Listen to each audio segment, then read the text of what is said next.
Comenzamos con aborto, el más importante. Recuerden la definición de aborto. La definición de aborto en cuanto a la edad gestacional es una pérdida del embarazo por debajo de las 22 semanas, según la Organización Mundial de la Salud. Si te piden con respecto al peso, menos de 500 gramos. O también la otra definición es con la longitud cráneo-caudal, que casi ya no se utiliza, pero por si acaso les doy el dato, una longitud cráneo-caudal por debajo de 25 centímetros, ¿ya? De 25 centímetros. Entonces así establecemos el diagnóstico de aborto.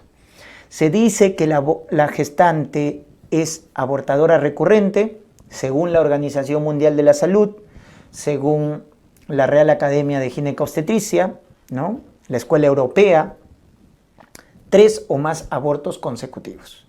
Ahí decimos que es abortadora recurrente, ¿ya? Muy bien. Eso es lo clásico, ¿no? Porque la escuela americana, ahí sí, la Sociedad Americana de Reproducción define aborto recurrente 2 o más abortos. 2 o más abortos. Pero acá nos basamos más por la Organización Mundial de la Salud, ¿ya? Que nos dice el aborto menos de 22 semanas y abortadora recurrente 3 o más abortos consecutivos, ¿no? Eso hay que tenerlo en cuenta. Muy bien, en cuanto a la epidemiología, recordemos que es la primera causa o es la causa más frecuente de hemorragia obstétrica. Por eso cuando una mujer acude por sangrado en el primer trimestre, lo primero que debemos pensar, doctores, es aborto. La etiología, recuerden, cuando es un aborto precoz en las primeras 12 semanas, viene a ser lo más frecuente. El 80% es aborto precoz. Cuando se produce pasada las 12 semanas, se llama aborto tardío, ¿correcto? Que es un 20%. Muy bien. Y de esta clasificación ustedes tienen que acordarse la etiología. Entonces, cuando te pregunten, ¿no? ¿Cuál es el más frecuente? Aborto precoz. Y de ¿cuál es la causa más frecuente? Ahí está, la causa genética, la causa ovular, es decir, las cromosomopatías. Ahí está, las cromosomopatías. Entonces, básicamente, ¿no? La causa genética, causa ovular, aneuploidías, como quieras llamarlo, son las causas más frecuentes. Y a la cabeza, las trisomías autosómicas, sobre todo la trisomía del par 16. Está la cabeza como causa más frecuente de aborto. Y también como causa más frecuente de aborto recurrente. Ojo, tanto de aborto precoz como de aborto recurrente, la causa más frecuente es cromosomopatías. Luego tenemos trastornos metabólicos. La diabetes mellitus tipo 1, la disfunción tiroidea, están asociadas, ¿no?, dentro de los trastornos endocrinológicos como causas de aborto. Diabetes tipo 1, disfunción tiroidea, defecto de fase lútea. Infecciones, doctores, infección por clamidia, infección por listeria, ¿no? Tuberculosis, están asociados a la producción de aborto. Los cuadros inmunológicos típicos, ¿no? El síndrome antifosfolipídico, que produce trombosis arterial, trombosis venosa, partos prematuros, abortos, óbitos. Ahí hay que sospechar un síndrome antifosfolipídico. ¿Cómo lo vas a comprobar? Con tu anticardiolipina, con tu anticoagulante lúpico. ¿Ya? Con eso vas a sospechar o confirmar tu cuadro de síndrome antifosfolipídico. Lupus también, ¿no? Los defectos anatómicos, como por ejemplo un útero bicorne, un útero didelfo, un mioma submucoso. Los miomas submucosos se asocian a abortos. Recuérdate, ¿no? Los miomas submucosos se asocian a abortos, los intramurales se asocian a hemorragia obstétrica por atonía uterina y los subserosos se asocian a parto pretérmino, RPM. ¿Ya? Los miomas se complican en el embarazo en algunos casos. Entonces, eso es lo que debes tener presente de las causas de aborto. Y en el caso de aborto tardío, ¿no? Bueno, también tenemos tabaco, tóxicos, benceno, etcétera, también asociados. Y en el caso de aborto tardío, tienes que recordarte que la causa más frecuente es la incompetencia cervical, definitivamente. La incompetencia cervical te la van a describir como abortos tardíos, indoloros, recurrentes. Acuérdate, tardío, indoloro, recurrente, piensa en incompetencia cervical, cuyo factor de riesgo es la conización. ¿Ya? Las mujeres que se someten a conización por lesiones intraepiteliales, al final pueden, ¿no?, tener incompetencia cervical, que es la causa más frecuente de abortos tardíos. Muy bien. Muy importante la clasificación, ¿ya? La clasificación y el diagnóstico. Entonces tenemos una mujer que tiene sangrado en el primer trimestre, asociado a dolor muchas veces. En una hemorragia de primer trimestre sí está probado hacer tacto vaginal, doctores, porque eso nos va a permitir ver cómo está el orificio cervical interno. ¿Está cerrado o está abierto el cuello? Y eso nos va a permitir clasificar. Si está cerrado, entonces debo pensar rápidamente o en amenaza de aborto o en aborto frustro, cuando está cerrado, ¿correcto? Amenaza o aborto frustro. Recuerden que al aborto frustro también se le llama retenido o diferido, es lo mismo. Y básicamente la diferencia está al evaluar la vitalidad del embrión. Recuerden, ¿cómo evaluamos la vitalidad del embrión? Con ecografía transvaginal. En el caso de la amenaza de aborto, recordemos que hay actividad cardíaca. El embrión está vivo. En cambio, en un aborto frustro retenido, ya no hay actividad cardíaca. La ausencia de actividad cardíaca, la ausencia de vitalidad, nos confirma que es un aborto frustro retenido. Entonces, ese es el algoritmo que debes recordar. Cuando te digan entonces un caso de aborto donde el cuello está cerrado, rápidamente piensa en estos dos. Lo más frecuente definitivamente es la amenaza de aborto, es lo más frecuente. Pero hay que hacer ecografía, ¿no?, para diferenciar. Entonces ya si te dicen que los latidos están presentes, amenaza. Y cuando te digan que hay ausencia de actividad cardíaca, ya está. Con eso confirmaste tu aborto frustro o retenido. Cambia cuando te dicen que el cuello está abierto. Cuando el cuello está abierto tenés dos formas: el aborto en curso, en proceso, y el consumado. El aborto en curso, o bueno, acá lo que tenemos, ¿no?, la amenaza, el aborto frustro, y un dato más antes de pasar al aborto en curso y consumado, es que el aborto en curso, recuerden, en frustro, retenido, diferido, se complica con coagulación intravascular diseminada. Por eso a este aborto hay que hacerle control con perfil de coagulación. Ahora sí, en el caso del aborto en curso, entonces, el cuello está abierto. Y la diferencia nos va a dar con las membranas. Si las membranas están íntegras o están rotas. Entonces, si te dicen cuello abierto y membranas íntegras protruidas, eso es el aborto inminente, ¿correcto? Aborto inminente. En cambio, si te dicen que las membranas están rotas, las membranas, no, se está perdiendo líquido, membrana rota, pérdida de líquido, ahí se va a dar el término de aborto inevitable. Inevitable. Entonces, recuerda estas dos definiciones cuando te dicen la integridad o no de las membranas. Esa es la clasificación, ¿correcto? Muy bien. En cambio, el aborto consumado se va a dividir de acuerdo a si hay o no restos. Entonces, si hay restos, le vamos a llamar, ¿no es cierto?, un aborto incompleto. Y si no hay restos, aborto completo. Esa es la diferencia. Entonces, el incompleto tiene restos y el completo no tiene restos. Se expulsó todo, ¿verdad? Esa es la diferencia, ¿ya?, entre un aborto incompleto y un aborto completo. Y la diferencia también lo vemos por la ecografía.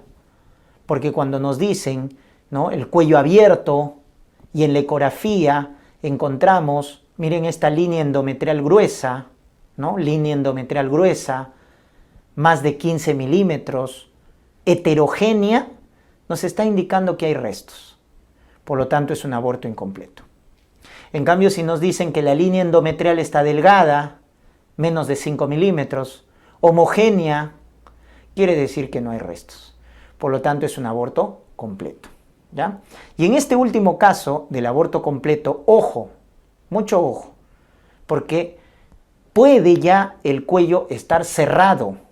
Si bien es cierto que al inicio está abierto, pero en el aborto completo, al final puede ya estar el cuello cerrado. Mucho cuidado con eso. Por eso les doy el dato de la ecografía, ¿no? O cuando te dicen que se expulsó todo, no hay restos, la línea endometrial delgada, aborto completo. Es decir, el aborto completo puede ir con cuello abierto o cuello cerrado. Mucho cuidado, ¿ya? El aborto incompleto sí. El aborto incompleto sí es cuello entreabierto y es el que produce más hemorragia y es el que produce más dolor, ¿correcto? Es el que produce más hemorragia y es el que produce más dolor, el aborto incompleto, por la presencia de restos, doctores. Muy bien. También acá debemos recordar la definición de gestación no evolutiva. La gestación no evolutiva se caracteriza cuando tenemos, por ejemplo, un saco gestacional más de 25 milímetros y no hay embrión. Entonces eso se llama gestación anembrionada. O cuando tenemos un embrión más de 7 milímetros y no hay latidos. Embrión acárdico. Entonces recuerden esa definición, ¿correcto? Saco gestacional más de 25 milímetros y no hay embrión. O una longitud craneocaudal más de 7 milímetros y no hay latidos. Gestación anembrionada, gestación acárdica, dentro de la gestación no evolutiva. Muy bien. Recordar también el término de aborto terapéutico, ¿correcto? Si bien es cierto que en nuestro medio no está legalizado el aborto, pero se puede practicar un aborto terapéutico. ¿Y en qué consiste el aborto terapéutico? En practicar el aborto para salvaguardar la vida de la gestante. Entonces, cuando se aplica ese tipo de aborto para salvar la vida de la gestante, se llama aborto terapéutico, ¿correcto? Entonces, eso según el Código Penal sí está aprobado, pero tiene ciertas características. Se hace una junta médica donde está el especialista, el médico tratante, etcétera, ¿no? Una junta médica donde se decide hacer el aborto terapéutico, ¿ya? Para salvaguardar la vida de la paciente. Lo que sí no está legalizado, ¿no? Es el aborto eugenésico, que es aquel aborto que se practica cuando hay incompatibilidad con la vida en el caso del feto. Por ejemplo, un caso de anencefalia, ¿no? Sabemos que no va a vivir, pero no se puede practicar el aborto, porque eso no está legalizado en nuestro Código Penal, ¿ya? El aborto terapéutico sí, para salvar la vida de la madre, ¿no? Un caso, por ejemplo, de hemorragia severa, una hiperemesis gravídica refractaria, manejo médico, etcétera, ¿no? Un embarazo ectópico con hemorragia grave, etcétera. Entonces, en esos casos sí se practica el aborto terapéutico. También tenemos el aborto séptico. El aborto séptico, en la cual la paciente va a tener, además de hemorragia, además de dolor, va a tener fiebre o ya datos de sepsis. Recuerden que la sepsis también es una causa importante de muerte materna. Entonces hay que tenerlo en cuenta, ¿no? El aborto séptico, que primero afecta a los paramétros, a los anexos, pero luego puede producir peritonitis o hasta incluso sepsis, ¿no? Entonces hay que tenerlo también en cuenta. Muy bien. El tratamiento del aborto, en el caso del manejo médico, doctores, ¿ya? Se puede utilizar, ¿no? El famoso misoprostol en el primer trimestre. Misoprostol, ¿ya? 400 microgramos por vía sublingual, por vía vaginal, para madurar el cuello, por ejemplo, en un aborto frustro o retenido, ¿no? O la mifepristona, que es el antagonista de los receptores de la progesterona. Antagonista de los receptores de progesterona. Ese es el manejo médico que pueden plantearse en aborto, ¿ya? Pero lo que más comúnmente se hace por la seguridad de la paciente es la evacuación uterina. Entonces, en caso de un aborto frustro, en caso de un aborto incompleto, se hace la evacuación uterina, ¿ya? El AMEU, aspirado manual uterino, que se indica cuando tiene menos de 12 semanas y la paciente está estable, ¿verdad? Porque si tiene más de 12 semanas o la paciente está inestable, está chocada, con hemorragia severa, descompensada, legrado uterino. Esas son las dos formas de evacuar el útero. Un AMEU o legrado. Ahí tienen las indicaciones. ¿Correcto? Muy bien. En el caso de una amenaza de aborto, mucho cuidado. En el caso de una amenaza de aborto, lo que se recomienda es reposo absoluto, y ahí está también la abstinencia sexual, y antiespasmódicos para la analgesia. Antiespasmódicos y reposo absoluto. ¿Correcto? Muy bien. Y el manejo básicamente es ambulatorio. Manejo ambulatorio. ¿Ya? Muy bien. Y el cerclaje, que es el tratamiento para la incompetencia cervical, ¿ya? La técnica que más se utiliza es esta técnica, la técnica de McDonald. Tenemos entonces 3 tipos de cerclaje, ¿correcto? 3 tipos.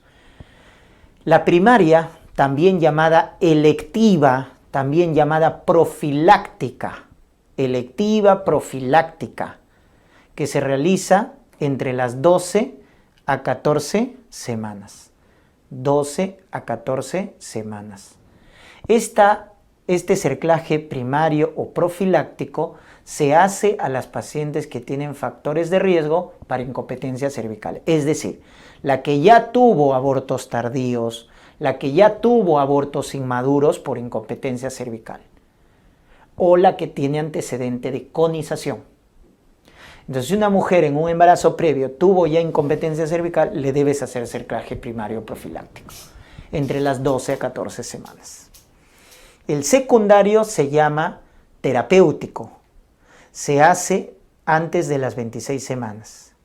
Y ahí el criterio es midiendo la longitud del cuello.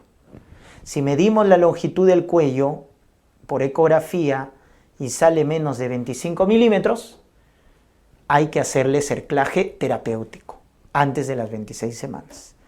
Y el cerclaje terciario se llama cerclaje de emergencia,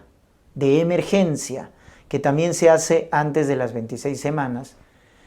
Y se llama así de emergencia porque ya el cuello está dilatado, más de 2 centímetros, las membranas protruidas, cuello dilatado, más de 2 centímetros. Entonces ahí se hace cerclaje de emergencia, ¿correcto? Muy bien, entonces ahí están los 3 tipos de cerclaje. El primario, también llamado profiláctico o electivo, cuando tiene factores de riesgo. El secundario, llamado terapéutico, cuando la longitud de cuello en la ecografía transvaginal es menos de 25 milímetros. Y el terciario de emergencia, cuando el cuello ya está dilatado.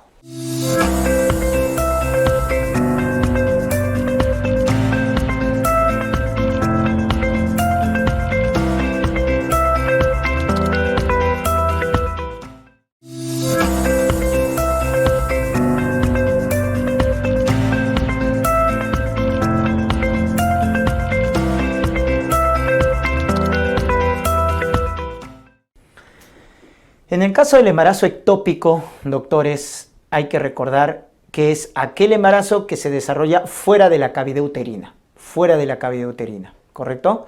Ahora, cuando se asocia a un embarazo normal, recibe el nombre de embarazo heterotópico. Mucho cuidado si les pregunten. Es más raro, es cierto, pero pueden preguntarles. Un ectópico más un embarazo normal es un embarazo heterotópico. Cuando hablamos de los factores de riesgo, el más frecuente es la enfermedad pélvica inflamatoria. Aquella mujer que tiene múltiples parejas sexuales sin protección va a tener como antecedente enfermedad pélvica inflamatoria. Y ese es el factor de riesgo más frecuente para ectópico. Pero el que tiene mayor importancia, porque tiene más riesgo relativo, tiene más RR, es la cirugía tubárica previa, ¿ya? También la colocación de DIU, la endometriosis, tabaco, duchas vaginales, técnicas de reproducción asistida, también son factores para embarazo ectópico, ¿correcto? También se postula la cesárea, el legrado, también son factores. Pero el que tiene más RR es la cirugía tubárica. Y el más frecuente es la enfermedad pélvica inflamatoria. Entonces tengan en cuenta estos dos. Muy bien. En cuanto a la localización, siempre preguntan en los exámenes eso. Ténganlo en cuenta. Cuando te dicen cuál es la localización más frecuente, ¿tú qué respondes? Tubárico, o sea, en la trompa. ¿Qué parte específica de la trompa? Ampolla, el tercio externo. Esa es la localización más frecuente del embarazo ectópico. Pero luego ya vienen otros, como por ejemplo, cuando te dicen el que se rompe precoz, el que rápido se rompe, istmo, es el que rápido se rompe. O también te pueden decir localización a nivel de fimbria, o el que se rompe de forma tardía, a las 16, 18 semanas. Ese es el intersticial. El intersticial tiene rotura tardía y puede producir hemorragia muy severa, ¿correcto? Muy bien. Luego tenemos el ovárico, el abdominal, que puede llegar a término, ¿correcto? Puede llegar a término el abdominal. Y también tienes el más raro, que es el cervical. Entonces, mucho cuidado con la localización, ¿ya? El más frecuente, porque tienes tubárico, tienes ovárico, abdominal, cervical. El más frecuente, tubárico. ¿Qué zona específica? Ampolla. El que se rompe precoz, istmo. El que se rompe tardío, 16, 18 semanas, intersticial. Y puede producir hemorragia severa. El que puede llegar a término, abdominal. Y el más raro de todos, el cervical. Muy bien.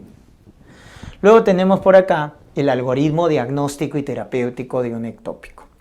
Entonces te vas a topar con esta triada que tienes que reconocerla, ¿no? Una mujer con amenorrea, una mujer con dolor pélvico o dolor a la palpación de los anexos o dolor a la movilización del cuello, más hemorragia.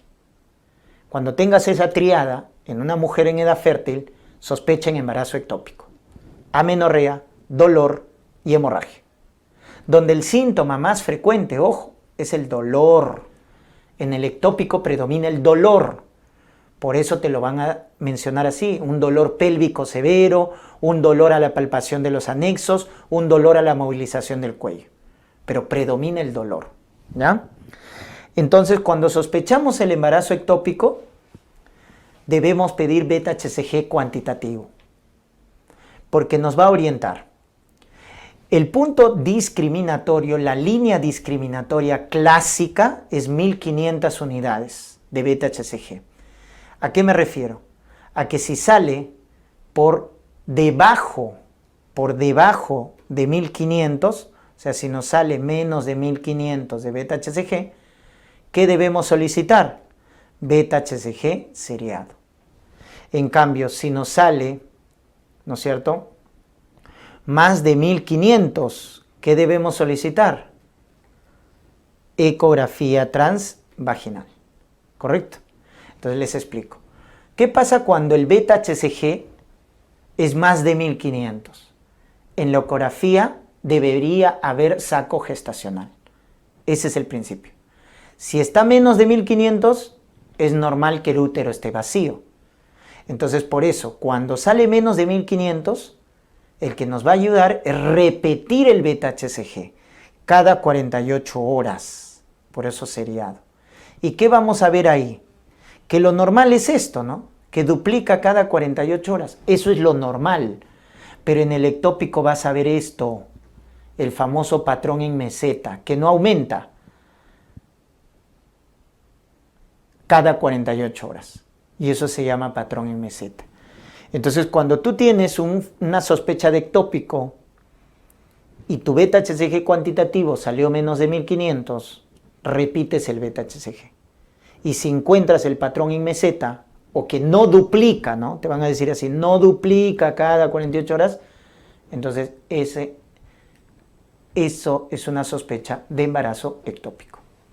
Ahora, ¿qué pasa cuando está más de 1500? Pido ecografía. ¿Por qué? Porque lo mínimo que debo ver es un saco gestacional con un beta-HCG más de 1500. Pero como cuando es un ectópico vas a encontrar esto, útero vacío. Vas a encontrar imagen paranexial. Vas a encontrar líquido libre en fondo de saco. Esa es la tríada ecográfica del ectópico. Útero vacío, imagen paranexial, líquido libre en fondo de saco. Entonces, eso te orienta a un embarazo ectópico. ¿Se dan cuenta? Entonces, de esa manera se establece el diagnóstico de embarazo ectópico. O ya sea por un patrón de meseta, porque no duplica el beta-HCG cada 48 horas como normalmente pasa en un embarazo, o cuando el beta-HCG es más de 1500 y que deberíamos encontrar en la ecografía un saco, pero no es así. Le pedimos ecografía, útero vacío, imagen paranexial, líquido libre. Entonces sospecha del ectópico. Ahí lo tienes. Ahora, en los últimos estudios, y les pongo por eso acá entre paréntesis, el punto de corte de la línea discriminativa es 3500 para aumentar la sensibilidad. Pero para efectos de examen sigan utilizando el 1500, ¿correcto? El 1500. Pero ya saben que hay un punto de corte moderno, actual, que es 3500, ¿ya? Entonces manejen ahí la información. Muy bien. ¿Qué pasa si este embarazo ectópico, ¿no es cierto?, que ya lo evalué, ya está confirmado? Entonces vamos a tener dos escenarios. Uno en la cual la paciente está estable, porque el ectópico no se ha roto, y otro en la cual la paciente está inestable, está chocada, está con un abdomen agudo con signos peritoneales, es decir, el ectópico está roto, el ectópico está complicado. Son dos escenarios. Entonces, si la paciente está estable, puedo pactar el tratamiento médico a base de metotrexate. O también la cirugía, que es la laparoscopía, cuando está estable, ¿correcto? Entonces, ¿de qué depende darle metotrexate o indicarle laparoscopía? De ciertos criterios de inclusión. Por ejemplo, si el saco gestacional es pequeño, menos de 4 centímetros, el embrión es acárdico, no hay líquido libre, los niveles de beta-HCG son bajos y sobre todo que la paciente esté estable. Si tienes esos criterios en un caso clínico, es porque te van a preguntar, ¿no?, ¿qué tratamiento podrías recomendar? Y ahí marcas metotrexate, cuando tengas estos criterios de inclusión. Para un embarazo tubárico, para un embarazo ovárico o para un embarazo cervical, ojo, para ellos. Y dentro del tubárico puede ser el ampular, el ísmico, el fímbrico, pero no el intersticial, ojo con ese dato. Acá no se indica para el intersticial. ¿Se acuerdan que generaba hemorragia severa? Para él no indicamos metotrexate. El resto de los casos sí. Entonces, si yo tengo esos criterios de inclusión, estamos, te dice un ectópico en una paciente estable, ¿no?, presión normal, frecuencia normal, etc. Y te dan esos criterios de inclusión, metotrexate, como manejo conservador. Pero si no tienes estos criterios de inclusión, entonces ahí sí la cirugía, que puede ser la salpingostomía o puede ser la salpingectomía. Entonces, cuando no tienes estos criterios de inclusión, recomiendas la laparoscopía. ¿Estamos? Ahora, dentro de la laparoscopía tienes esta técnica conservadora de la trompa, que es la salpingostomía, que haces una incisión y sacas el ectópico. O la resección, ¿no?, la cirugía radical, que es sacar la trompa, salpingectomía. ¿De qué depende uno de otro? La salpingostomía se realiza cuando el saco es pequeño, menos de 4 centímetros, y la trompa no tiene tanta fibrosis. Entonces ahí hacemos salpingostomía. Porque si el saco es grande, más de 4 centímetros, o hay mucha fibrosis, tejido cicatricial, ahí ya salpingectomía, ¿ya? De eso depende. Recordemos que la laparoscopía es el gold estándar para el ectópico, así como para endometriosis, para EPI. La laparoscopía también es el gold estándar para ectópico, ¿correcto? Y recuerden la reacción anatomopatológica del embarazo ectópico, que se llama fenómeno de Arias-Estela. Fenómeno de Arias-Estela, que es la presencia de decidua, pero no hay vellosidades coriales, ¿no? Hay decidua, pero no hay vellosidades coriales. Y definitivamente cuando te dicen que el ectópico está roto, está complicado, porque la paciente está inestable, está chocada, está hipotensa, está con signos peritoneales, Bloomberg positivo, rebote positivo. Entonces ahí sospecha un ectópico roto. Y básicamente lo vas a sospechar porque te dicen que hay una hemorragia escasa, pero la paciente está chocada. ¿Por qué? Porque hay un hemoperitoneo. Eso, acuérdate. El sangrado en el ectópico es hacia adentro. Entonces lo vas a reconocer por eso. Es una mujer en edad fértil que ingresa a la emergencia por dolor pélvico. Sangrado escaso, pero está chocada. Está con palidez, con frialdad, con diaforesis. Entonces, ¿cómo si el sangrado es escaso? Es que el sangrado es hacia adentro. Le palpas el abdomen muy doloroso, con signos peritoneales. Entonces ahí tienes que sospechar del ectópico roto en una mujer en edad fértil, cuya conducta es laparotomía. Ahí sí no lo dudes. Paciente inestable, chocada, con signos peritoneales, en la cual está sospechando un ectópico roto, laparotomía. Tienes que abrirla. ¿Correcto?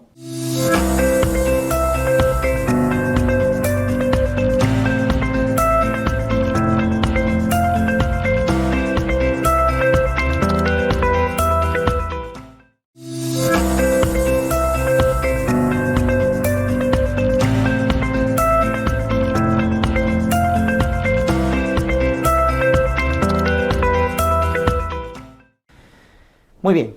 Y luego tenemos la enfermedad trofoblástica gestacional. En este caso, recuerden que tenemos la forma benigna o premaligna, que es mola, y la forma maligna, que se llama neoplasia trofoblástica gestacional. La mola, recuerden que puede ser una mola total o una mola parcial, ¿ya?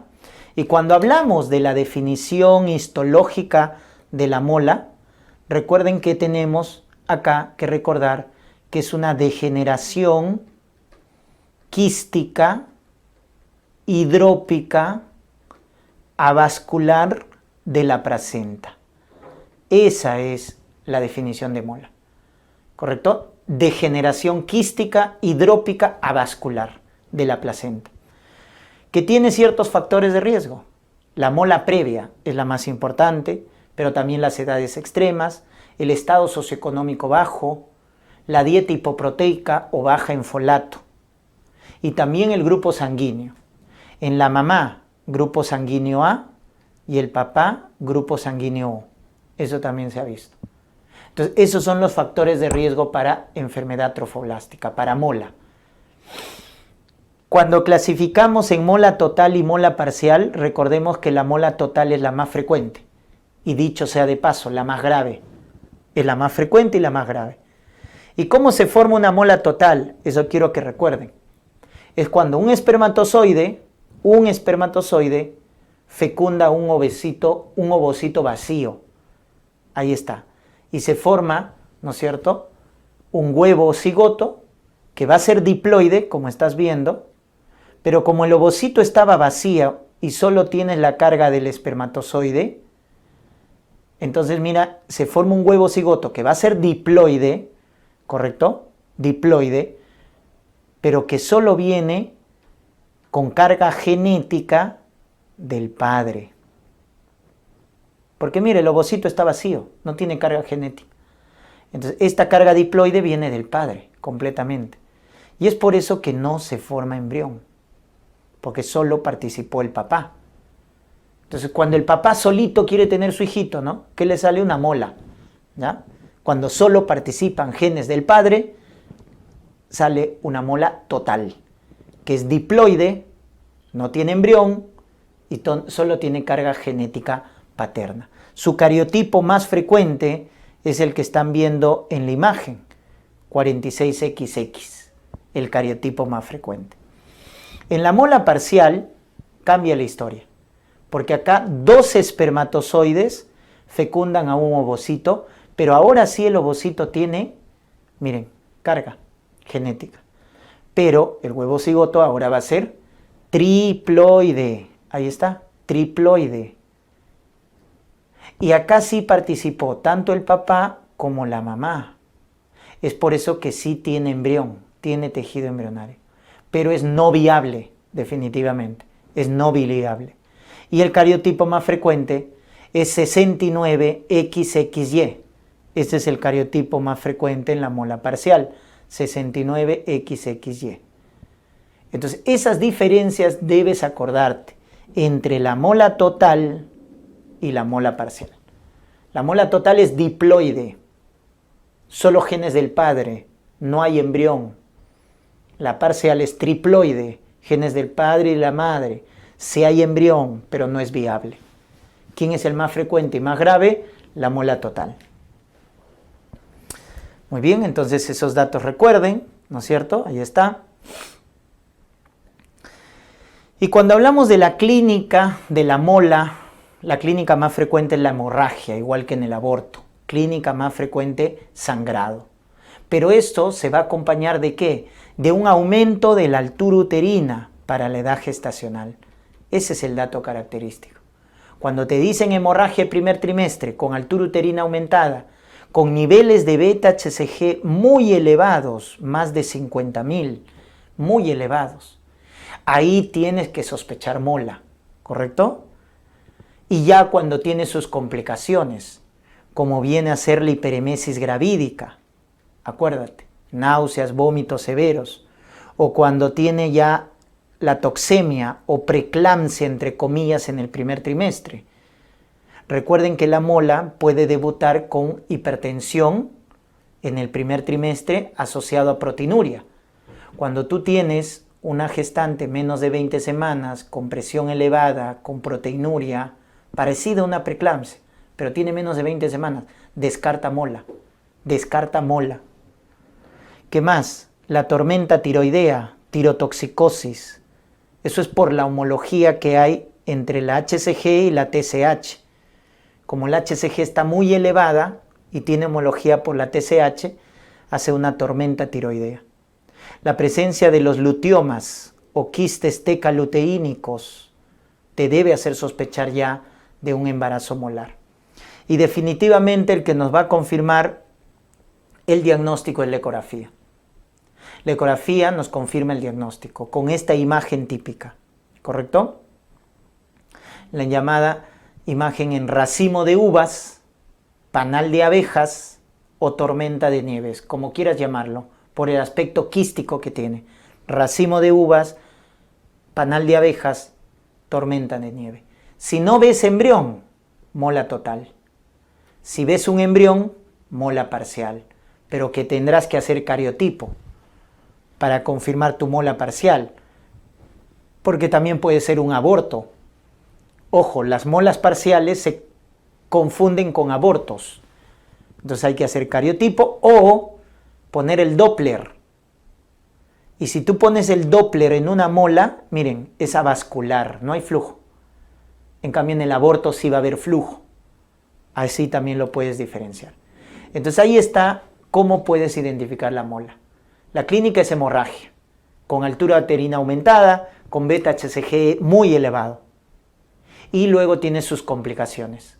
La hiperemesis gravídica, la toxemia o preeclampsia en el primer trimestre, la tirotoxicosis, los quistes tecaluteínicos, el embolismo del líquido amniótico también se puede presentar en el embarazo molar. Finalmente, ¿cómo hacemos la evacuación, ¿no? El tratamiento. El principio es hacer evacuación, ya sea con AMEU o legrado, los mismos criterios, si tiene menos de 12 semanas, AMEU, legrado más de 12 semanas, pero se utiliza una cureta aspirativa. Y acá lo que más preguntan, ¿no es cierto?, es que cuando se hace esta evacuación con AMEO Legrado, el estudio de control es el beta-HCG, ¿ya? Es el beta-HCG. Ahora, doctores, si la mujer tiene más de 40 años y ya no desea tener hijos, también le puedo plantear la histerectomía después de un embarazo molar. Entonces, miren, tiene embarazo molar, más de 40 años, ya no quiere tener hijos, podemos plantear la histerectomía. Pero si no es así, hacemos evacuación con cureta aspirativa. Menos de 12 semanas AMEU, más de 12 semanas Legrado. Y el control les mencioné, porque esto les suelen preguntar, después de la evacuación uterina de un embarazo molar, ¿con qué controlamos? ¿Con qué hacemos seguimiento? Con el beta-HCG seriado. Esa es la prueba de elección para control o seguimiento de la evacuación de un embarazo molar. Entonces se hace cada 1 o 2 semanas, ¿correcto? Hasta obtener 3 pruebas normales, ¿correcto? Entonces miren, al obtener 3 pruebas normales, luego el seguimiento es cada mes, hasta por 6 meses. Y si vemos que a los 6 meses ya el beta-HCG ha salido normal, sigue saliendo normal, entonces decimos que la paciente ya ha sido tratada de forma satisfactoria. Entonces, de esa manera se hace el seguimiento con beta-HCG. Cada 1 o 2 semanas hasta obtener 3 valores negativos y luego cada mes, por 6 meses. De esa manera se hace el seguimiento, ¿correcto? Muy bien. Y también debemos aconsejar la anticoncepción por 1 año. Por 1 año. ¿Correcto? Debemos aconsejar la anticoncepción por 1 año. Porque si una mujer con embarazo molar, sobre todo mola total, vuelve a quedar embarazada, tiene riesgo de malignidad. Ese es el gran problema de la mola total, que tiene riesgo de malignidad, de neoplasia trofoblástica gestacional, donde está la mola invasora y el coriocarcinoma. ¿Correcto? Miren los factores de riesgo para las neoplasias. Mola previa, sobre todo la mola total. Por eso hay que dar la anticoncepción 1 año. La etnia, ¿no es cierto? Generalmente las mujeres de edad avanzada, las mujeres multíparas tienen más riesgo también de neoplasia trofoblástica gestacional. ¿Y cuándo vamos a sospecharla? Cuando en el seguimiento que estás haciendo acá con el beta-HCG seriado, ¿te acuerdas? El seguimiento que haces, ves que los valores de beta-HCG después de la evacuación o bien no caen, siguen elevados, patrón en meseta, o bien aumentan.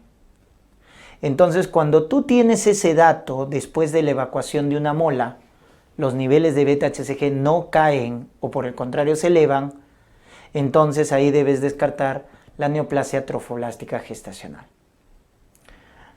El coriocarcinoma, que es el máximo representante, que cursa con anaplasia, cursa con ausencia de vellosidades coriales y con capacidad de metástasis, porque es una neoplasia maligna. Esa es la característica del coriocarcinoma. Anaplasia, ausencia de vellosidades coriales, metástasis. Entonces, ahí sospechamos neoplasia trofoblástica gestacional, doctores. Cuando he evacuado la mola y al hacer seguimiento con beta-HCG y no caen los valores o aumentan, ahí hay que buscar neoplasia trofoblástica gestacional. Ahí está el criterio histopatológico. Anaplasia, ausencia de vellosidad corial. Como la metástasis más frecuente es a pulmón, cuidado, te plantean el caso clínico. Ginecorragia más hemoptisis en una mujer. Piensa en coriocarcinoma. Ginecorragia más hemoptisis. Mediante la tomografía establecemos los estadios según la FIGO, la Federación Internacional de Ginecobstetricia. Estadio 1 para coriocarcinoma es cuando el coriocarcinoma está limitado al útero. Entonces, ¿cuál es el tratamiento ahí? Tenemos 2 opciones en el estadio 1. O bien le das la quimioterapia profiláctica con metotrexate, ahí está, así se llama, quimioterapia profiláctica con metotrexate, ese es el tratamiento en el estadio 1, o histerectomía, cuando la mujer tiene más de 40 años, ya no quiere tener hijos, le sacamos el útero. Ese es el tratamiento para el estadio 1. Tienes dos opciones, o quimioterapia profiláctica con metotrexate o histerectomía. Entonces, va a depender del deseo genésico de la mujer, ¿no? Si te dicen un coriocarcinoma estadio 1, donde la mujer quiere tener hijos, es joven, entonces, ¿qué le vas a dar? Quimioterapia con metotrexate. Por el contrario, estadio 1 es una mujer más de 40 años, ya no quiere saber más de hijos. Histerectomía. ¿Se dan cuenta? Ya está. Luego viene el estadio 2, cuando hay invasión a pelvis, a la zona genital. Estadio 3, pulmón, el más frecuente. Estadio 4, cerebro, hígado. Ese es el estadiaje de la FIGO para coriocarcinoma, para las neoplasias malignas. Entonces, el tratamiento en el estadio 2, 3 y 4 es con quimioterapia. Ya no puedes hacer histerectomía, porque ya hay metástasis. Cuando es estadio 2, 3 o 4, ya no puedes hacer histerectomía, porque ya hay metástasis. Solamente te queda la quimioterapia sistémica. Ahora, esa quimioterapia que voy a dar en los estadios donde hay metástasis va a depender de los factores pronósticos, es decir, ¿cuáles son aquellos factores de mal pronóstico?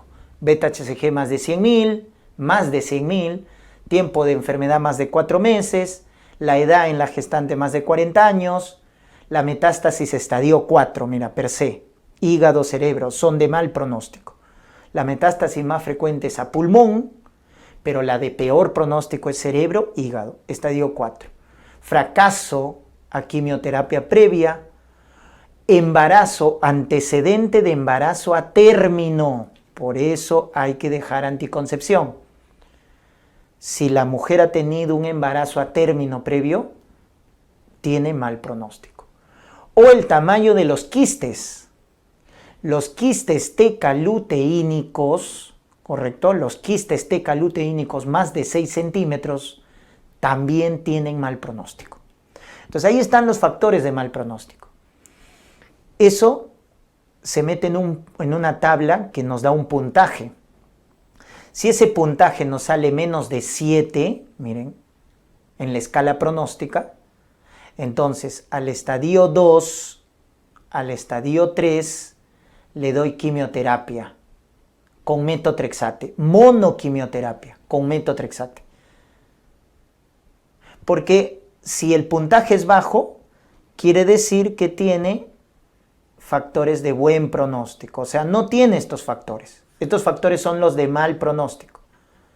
Entonces, si el puntaje es bajo, quiere decir que no los tiene. Tiene factores de buen pronóstico. Pero si el puntaje es alto, quiere decir que sí tiene estos factores de mal pronóstico. Estos de acá sí tiene, pues el puntaje es alto. Entonces, cuando el puntaje es alto, estadio 2, 3 o exclusivamente ya el 4 sí va de frente a esto de acá, que es la quimioterapia en base a varios agentes, ¿correcto? La famosa poliquimioterapia, donde se utiliza metotrexate, topóxido, ciclofosfamida, vincristina, etc. ¿Ya? Muy bien. Entonces, de esa manera se da el tratamiento, ¿ya? Entonces, vuelvo a repetir acá para que se entienda mejor. Estadio 1, metotrexate, quimioterapia profiláctica o histerectomía, ¿verdad? El estadio 2, 3 y 4, quimioterapia. Solo te queda la quimioterapia, ya no puedes ofrecer histerectomía, solo quimioterapia. La diferencia es que en el estadio 2 y 3 con puntaje bajo, das monoquimioterapia a base de metotrexate. ¿Por qué el puntaje es bajo? Porque no hay estos factores. En cambio, estadio 2, estadio 3, con puntaje alto, es decir, con factores de mal pronóstico, o el estadio 4 de frente, es poliquimioterapia. Poliquimioterapia. ¿Ya? Entonces, resumen, ¿no? El 2 y el 3, si tiene factores de buen pronóstico, monoquimioterapia. 2 y 3, con factores de mal pronóstico, poliquimioterapia. O el estadio 4 de frente, ¿no? Poliquimioterapia. ¿Ya? Ese es el tratamiento entonces en los casos de neoplasias malignas del trofoblasto. ¿Ya, doctores?